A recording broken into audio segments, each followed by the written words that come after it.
A reading from the first letter of St. Paul to Timothy, chapter 3, verses 14 to 16.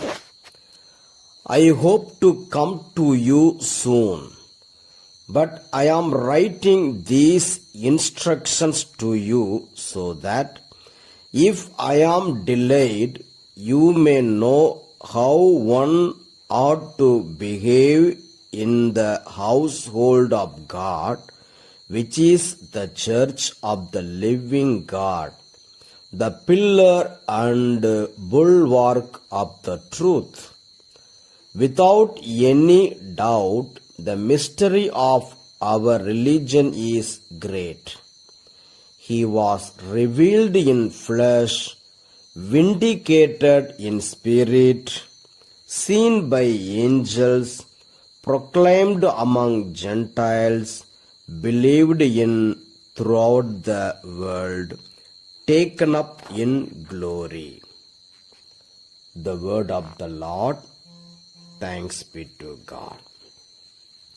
A reading from the Holy Gospel according to St. Luke chapter 7 verses 31 to 35. To what then will I compare the people of this generation? And what are they like? They are like children sitting in the marketplace and calling to one another, we played the flute for you and you did not dance. We wailed and you did not weep. For John the Baptist has come eating no bread and drinking no wine, and you say he has a demon.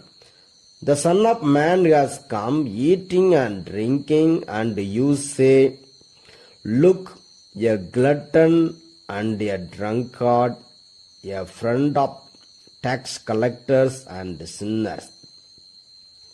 Nevertheless, wisdom is vindicated by all her children.